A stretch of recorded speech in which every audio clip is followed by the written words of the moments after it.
Hello, friends.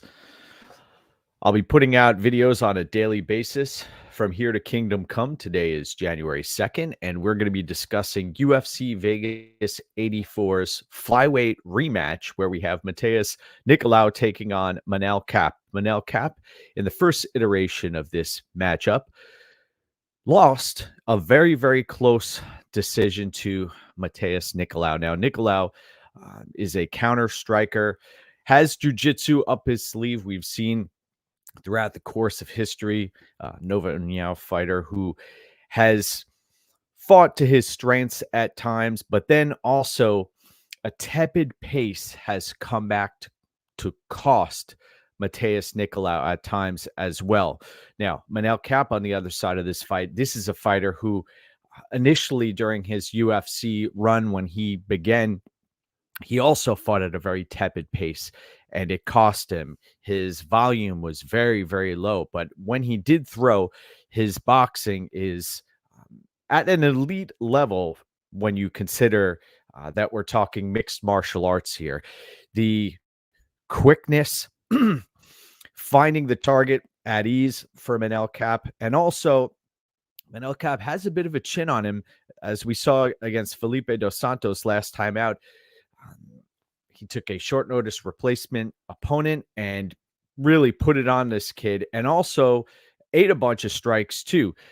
By the way, I look forward to seeing Felipe dos Santos back in the UFC after that very impressive debut. Then you look up and down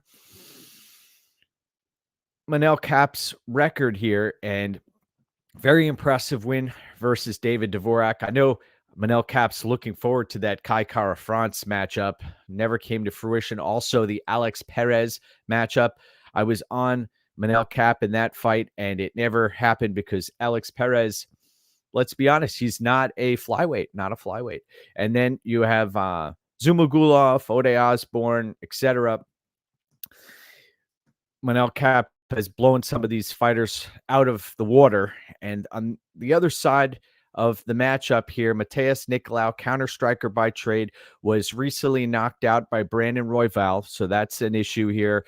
The Matt Schnell fight, you saw, he was just waiting for Matt Schnell to come within range, and then Matheus Nicolau was going to unleash a barrage of strikes that put Matt Schnell down and would put most fighters down. But Matt Schnell has struggled with his chin throughout the course of his career.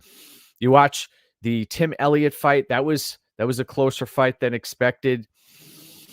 And up and down Matheus Nicolau's resume. I mean, you'll go all the way back to his fight versus Dustin Ortiz. I remember that fight. A lot of people forget this also. Matheus Nicolau was popped by, I'm not sure if it was USADA, but there was a steroid suspension back there a few years ago. And he's been very methodical, very efficient as far as taking certain fights. I remember, we're talking 2016. He was fighting John Moraga and beating Luis Smolka from pillar to post. I'm looking at the odds here of that fight.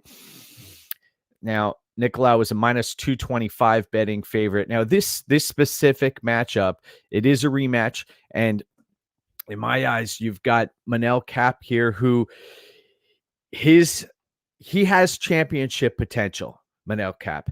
The one distinct disadvantage he has here is if this fight ends up on the mat, Matheus Nicolau has the much better ground game. But the quickness, the get-up game of Manel Kape, and the smaller octagon, we have to be wary of that as well. If Nicolau comes out with a grappling heavy approach, then he has the potential to cause Manel Kape some problems here. But I'm going to be picking Manel Kape. And you also look at the betting line here.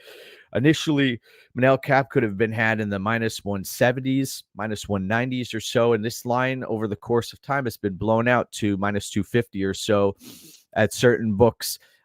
So I'm going to be picking Manel Kape here. I think that you look at Matheus Nicolau, he's been very reliant on being a methodical counter striker.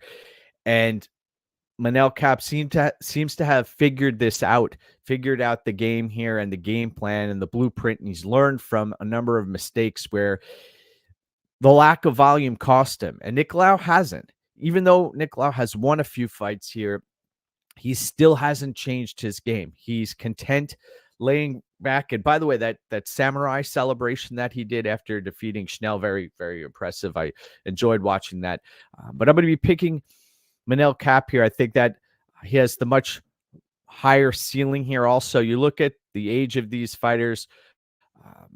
Nicolau, 30 years old, 19-3-1 record. So Nicolau has really managed his career well. Both of these fighters, 30 years old, 19-6 on behalf of Manel Kape. But give me Manel Kape in that matchup, and I think that he has what it takes to become champion. We saw him fight Pantoja and others, and that was a situation where it was the beginning of his UFC career, and we've seen a different Manel Kape lately. So Manel Kape it is.